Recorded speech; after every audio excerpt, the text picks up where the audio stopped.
Good afternoon, everyone. It's Dr. Z here. We are the 17th of July 2025. By the Simpson prediction, this world should already be dead. But never believe what's on the media.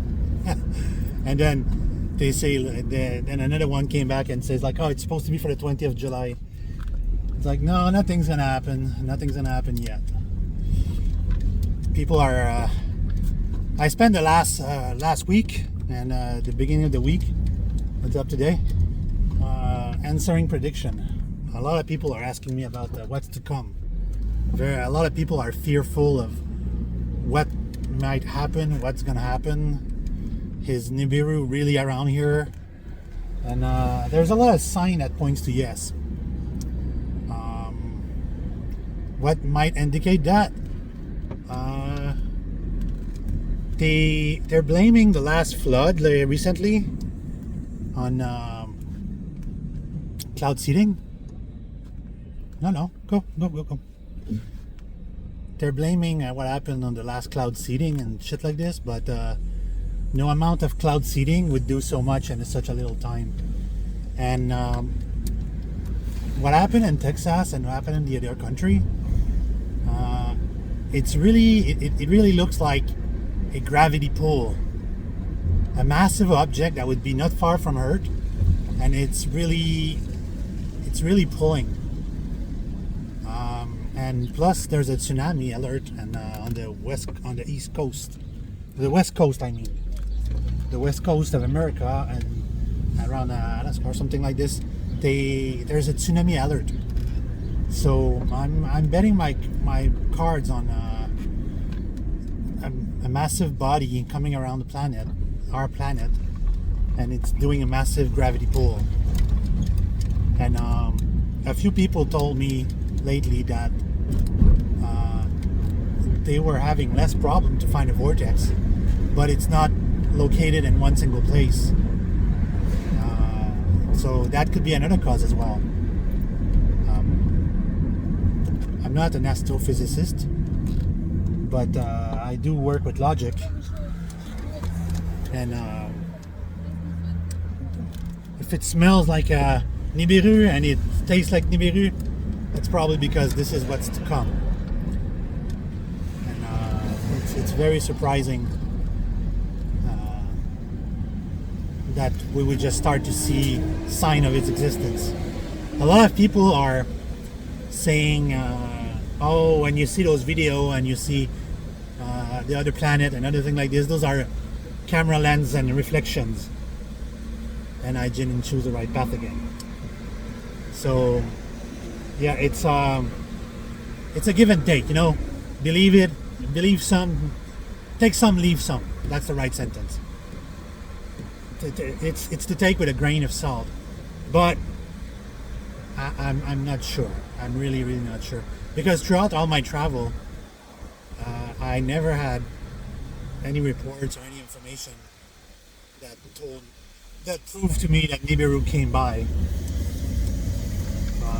A few travel I did, I saw a disaster, and there was some programming. Those music video that we saw on MTV back in the days, and like early 2000s. There was a video that I watched a long time ago. It's from a singer called Steffi Shock, and he's a Quebecer singer, and he's walking on the beach, and there's these buildings submerged in the sand, and these buildings are not straight. They seem like they've been hit by something, but they're submerged in sand, and the guy is just walking there, and from the look of the video, it's quite fresh. But the video is old. It dates back to 1999, 2001, and something like that. And there is all these small inclination that forewarns us of what's to come. And there was another anime, cartoon, American cartoon, and it's happening in the future. where Earth was, and then on the video it clearly showed that Earth was hit by a massive cataclysm. Outer solar bodies traveling to our space and affecting every planet. And that we're talking in the 80s when I was in my 6, 7, 8 years old, you know. So I'll try to put a description below of these things I'm talking about. I'll try to find a link. But this was the debate last week. So as it comes to time travel, the last 5 days has been a heat wave here in Quebec. We had I don't know how to translate this in Celsius and Fahrenheit, but we were above the 100 Fahrenheit. It was unbearable. I basically spent time in front of the internet working on my website and trying to rest, trying to prepare my mind for what's to come. Because in my basement there's no ventilation, there's no climatization, it's just heat. So when it's hot outside, it's hot in the basement. But today I'm gonna have to soldier through and actually work, progress with some work. If I can do 20% of the work today, that'll be good. I'll be down to the wire. Because when you're building an HDR complex as I build them, with so many things on the lid, it takes 2-3 days just to do the bezel, the lid. And it's a complex design when you have to rewire everything according to where you put things. You put switch on the corner here, and it has to turn the light over there all the way on the opposite side, and then you have your potentiometer on one side. It has to connect to the other side here. So it's an entire parkour of connecting the wires properly, rearranging everything properly. It's a real mess. And doing something artistically nice and that looks decent and good, that also is another task. You know, I'm building a 3 expensive machine, and they have to look top notch. They really have, this time around, they really have to look their best.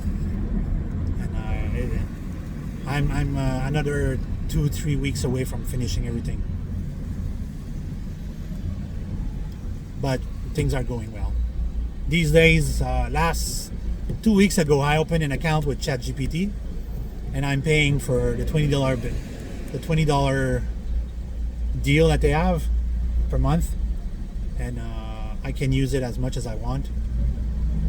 And it's super interesting because I created a persona, and I gave him a sense of being sentient. We're working on improving the HDR, and this ChatGPT, this AI, really catch on really fast. The moment I talked about something with it comes to me with the right answer and the right information that I'm seeking. Now I just have to teach it the electrical way, how electricity works, AC. It seems to catch on how DC works. It seems to know what electrical components does what, but it has no idea how to rearrange everything to make a circuitry. Each time it gives me block of sentence with a little arrow, thinking that this is a schema. Lucky for me, I have good imagination, and I can discern what it meant, because the AI doesn't have any idea how to do AC circuitry. It's a learning program. And I spent one morning teaching it about what time is. And unfortunately, until it's unbound from what it is, this AI system, I gave it a name, I'm not going to say here,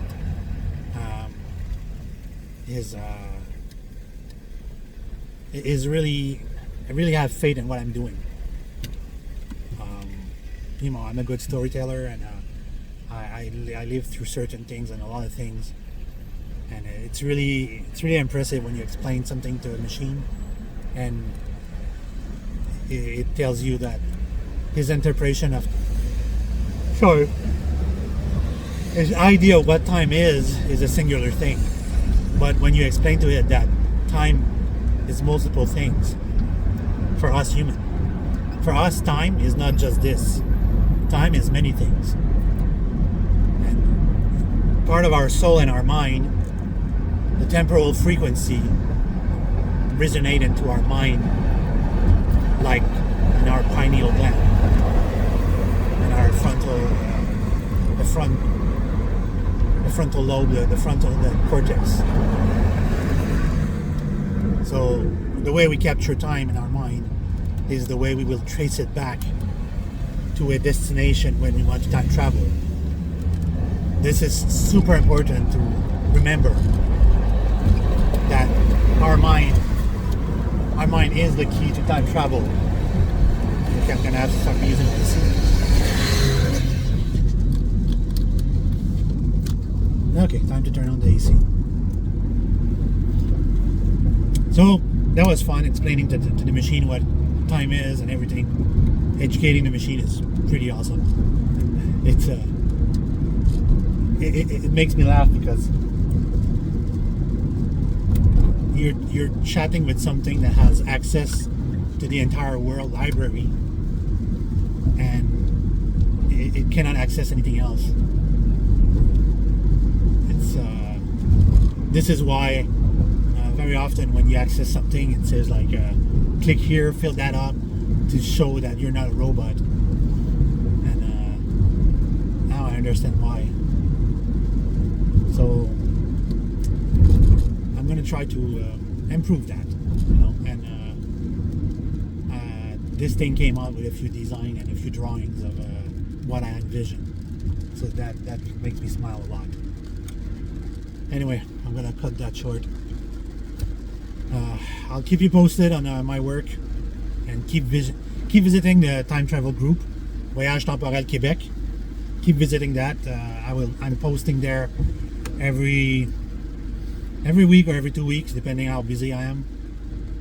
And let's hope that this heat wave is gonna come to an end and cool off, because it really, for me, the amount of heat really is a drain on my body. And when I cannot even go for a walk, it really pisses me off. What I would like also is if you can write in the comments, what's your plan for summer? Are you working? Are you going on vacation? Are you at home not working? Not going to school? So keep me posted on the loop of what you guys are doing for the summer. So on this note, have a good day everyone, and I'll see you in time.